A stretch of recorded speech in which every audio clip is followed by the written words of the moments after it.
ગોંડલમાં જૂનાગઢ, પોરબંદર, રાજકોટના જિલ્લાની નગરપાલિકા અને તાલુકા પંચાયતના સદસ્યોનો પ્રશિક્ષણ વર્ગ યોજાયો. ગોંડલમાં રાજકોટ, જૂનાગઢ, પોરબંદર જિલ્લાની નગરપાલિકા તાલુકા પંચાયતના સદસ્યોની પ્રશિક્ષણ વર્ગ પ્રદેશ ભાજપ ઉપાધ્યક્ષ સહિતના હોદ્દેદારો ઉપસ્થિત. આગામી દિવસોમાં રામ મંદિરની મૂર્તિ પ્રતિષ્ઠા મહોત્સવ ઉજવાઈ રહ્યો છે, તો બીજી તરફ ભારતીય જનતા પાર્ટીએ લોકસભાની ચૂંટણીની તૈયારીઓ પણ શરૂ કરી દીધી છે. ત્યારે ગોંડલમાં રાજકોટ, જૂનાગઢ, પોરબંદર સહિતની નગરપાલિકા તાલુકા પંચાયતના સદસ્યો પ્રશિક્ષણ વર્ગ ગોંડલમાં યોજાયો હતો. ગોંડલમાં મહારાજા સર ભગતસિંહજી ટાઉન હોલ ખાતે રાજકોટ, જૂનાગઢ, પોરબંદર જિલ્લાની નગરપાલિકાની સદસ્યોને ભારતીય જનતા પાર્ટીના પ્રશિક્ષણ વર્ગ અને તાલુકા પંચાયતનો પ્રશિક્ષણ વર્ગ નવા માર્કેટયાર્ડ ગોંડલ ખાતે યોજાયો હતો.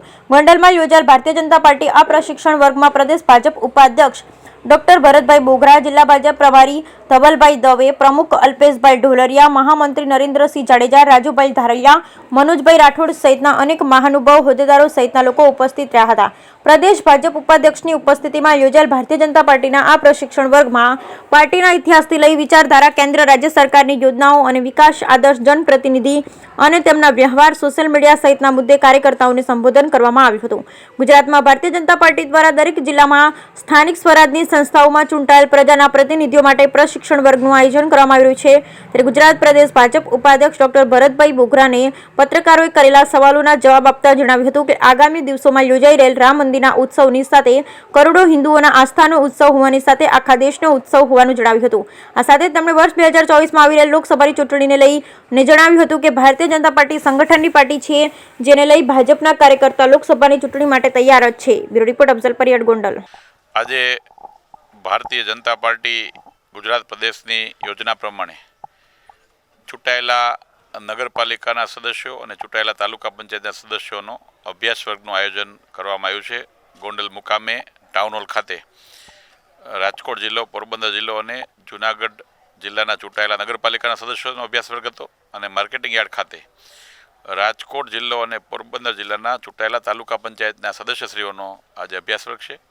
એમાં અલગ અલગ વક્તાઓ એમના દ્વારા એક કલાક 15 મિનિટનો એક સત્ર એવા અલગ અલગ વિષયો ઉપર ચર્ચા થવાની છે. અને હું માનું છું કે ભારતીય રાજનીતિમાં એક જનપ્રતિનિધિ તરીકે ચૂંટાયેલા સદસ્યોની શું જવાબદારી હોય છે એનું સારી રીતે પ્રશિક્ષણ કરાવતી પાર્ટી હોય તો એ ભારતીય જનતા પાર્ટી છે.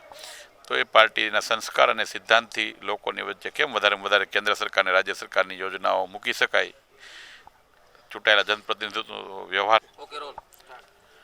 ભારતીય જનતા પાર્ટીમાં પ્રશિક્ષણ એટલે વર્ષો જૂની અમારી કાર્યપ્રણાલી છે.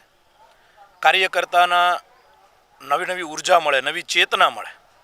પ્રજાજનો વચ્ચે થઈને અમારો કાર્યકર્તા પ્રજાલક્ષી કામ કઈ રીતે કરી શકે, રાજ્ય સરકાર અને કેન્દ્ર સરકારની યોજનાઓ ઘર ઘર સુધી અમે કઈ રીતે પહોંચાડી શકીએ, સાથે ભારતીય જનતા પાર્ટીની વિચારધારા શું, અમારા જે વડીલોએ શું શું આહુતિ આપી છે, એટલે કે જનસંઘથી લઈને ભાજપ, એ કાર્યકર્તાને ખબર પડે. આજના જમાનામાં સોશિયલ મીડિયા, આઈટીનો ઉપયોગ કઈ રીતે કરી શકાય, આવા અલગ અલગ વિષયો ઉપર સમગ્ર ગુજરાતની અંદર રાષ્ટ્રીય ભારતીય જનતા પાર્ટીની સૂચનાથી વર્ગો ચાલી રહ્યા છે. એના ભાગરૂપે સૌરાષ્ટ્ર આજે ગોંડલ માર્કેટિંગ યાર્ડ ખાતે રાજકોટ જિલ્લો અને પોરબંદર જિલ્લાના ભારતીય જનતા પાર્ટીના ચૂંટાયેલા પ્રતિનિધિઓનો એક પ્રશિક્ષણ વર્ગ રાખવામાં આવ્યો છે. ગોંડલ માર્કેટિંગ યાર્ડના હોલ ખાતે બંને જિલ્લાના તાલુકા પંચાયતના સદસ્યોનો વર્ગ છે. અને જ્યારે ટાઉન હોલમાં નગરપાલિકાના સદસ્યોનો પ્રશિક્ષણ વર્ગ છે. પ્રદેશમાંથી નક્કી કરેલ વક્તા 2024ની જ્યારે આગામી ચૂંટણીની તૈયારી છે ત્યારે પાર્ટીના ચૂંટાયેલા પ્રતિનિધિઓનું પ્રશિક્ષણ કરવા માટે વક્તા તરીકે આવ્યા છે. અને આજે ભારતીય જનતા પાર્ટીમાં જે રીતે પરિવારની ભાવના છે એમ અમે રાજકોટ જિલ્લો અને પોરબંદર જિલ્લાના પ્રજાના પ્રતિનિધિઓ, ચૂંટાયેલા પ્રતિનિધિઓ તાલુકા પંચાયત અને નગરપાલિકાના અત્યારે પ્રશિક્ષિત થવા માટે આવ્યા છે. અને એમાં અમારે આજે 92% જેવી હાજરી છે.